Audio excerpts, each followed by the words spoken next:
आपने ये जरूर सुना होगा कि आज इस कंपनी का आईपीओ आ रहा है और वहीं पर सबसे बड़ा क्वेश्चन अराइज होता है कि किसी भी कंपनी का आईपीओ लॉन्च होने पर हम उस आईपीओ में इन्वेस्ट कैसे करें। तो इस एपिसोड में हम ये समझेंगे कि आईपीओ में आखिर इन्वेस्ट कैसे किया जाता है।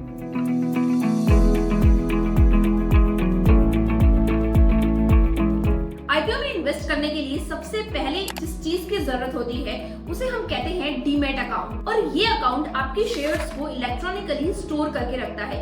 ये सेम वैसे ही काम करता है जैसे कि आपका बैंक अकाउंट करता है। आपके बैंक अकाउंट में आप पैसे फिजिकली जाके सेव करते हैं किसी भी बैंक में और वहां पर बैंक अकाउंट में वो पैसे आपके इलेक्ट्रॉनिकली फॉर्म में सेव रहते हैं। और ये डीमैट अकाउंट आप किसी भी ब्रोकरेज फर्म या फिर किसी बैंक में जाकर भी ओपन कर सकते हैं। डीमैट अकाउंट के साथ ही आपको ट्रेडिंग अकाउंट खोलना भी जरूरी होता है जहां पर आप शेयर्स को खरीद और बेच सकते हैं। और कई बार डीमैट अकाउंट के साथ ही ट्रेडिंग अकाउंट खोले जाते हैं। अब हम बात करते हैं आईपीओ अप्लाई करने के तरीके पर। So there are basically two factors, one is UPI and another is SBA. अगर आपके पास में यूपीआई आईडी है तो फिर आप अपने किसी भी ब्रोकरेज फर्म या फिर बैंक के थ्रू आईपीओ अप्लाई कर सकते हैं। इसमें आईपीओ अप्लाई करने के लिए डिटेल्स फिल करने के बाद में एक यूपीआई मैंडेट आपकी यूपीआई एप्लीकेशन पर आएगा और आपको वहां पर मैंडेट को अप्रूव करना होगा। अब हम बात करते हैं एएसबीए की, which is application supported by blocked amount. ये फैसिलिटी आपके बैंक के नेट बैंकिंग पोर्टल पर दी जाती है।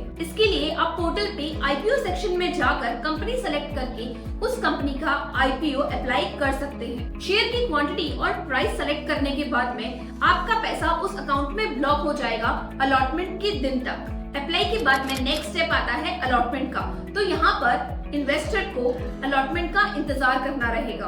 अलॉटमेंट के दिन पर अगर आपको शेयर्स अलॉट हुए हैं तो वह आपके डीमैट अकाउंट में क्रेडिट हो जाएंगे और नहीं तो आपका ब्लॉक्ड अमाउंट रिलीज हो जाएगा। शेयर्स अलॉटमेंट के बाद लिस्टिंग डे पर कंपनी लिस्ट होती है स्टॉक एक्सचेंज पर, जहां पर इन्वेस्टर के पास में ये डिसीजन होता है कि उन्हें शेयर्स को होल्ड करके रखना है या फिर लिस्टिंग के दिन अपने शेयर्स को बेच देना है। शेयर्स को होल्ड करना या फिर सेल करना ये इन्वेस्टर की खुद की स्ट्रेटेजी पर निर्भर करता है। किसी भी आईपीओ में इन्वेस्ट करने से पहले इन 3 टिप्स पर जरूर ध्यान दें। सबसे पहला डीआरएचपी। आप अगर किसी भी आईपीओ में इन्वेस्ट करना चाहते हैं तो डीआरएचपी ड्राफ्ट को जरूर पढ़ें क्योंकि उसमें होते हैं कंपनी फाइनेंशियल्स और रिस्क फैक्टर्स की details. Second tip is fund arrange करना। किसी भी आईपीओ में अप्लाई करने के टाइम आपके पास उतना फंड अरेंज होना चाहिए जिससे कि आपकी आईपीओ एप्लीकेशन काफी स्मूथ प्रोसेस हो सके। Third which is very important is cut off price को सेलेक्ट करना। रिटेल इन्वेस्टर के लिए ये बहुत जरूरी होता है कि वह आईपीओ अप्लाई करने के टाइम अपना कट ऑफ प्राइस सेलेक्ट करें। सो फ्रेंड्स, ये था आईपीओ में इन्वेस्ट करने का पूरा प्रोसेस। अगले एपिसोड में हम ये समझेंगे कि आईपीओ वैल्यूएशन को हम और किस तरह से समझ सकते हैं, ये जानने के लिए कि कहीं आईपीओ का प्राइस ओवर प्राइस या फिर अंडर प्राइस तो नहीं है। Stay tuned for episode number 4।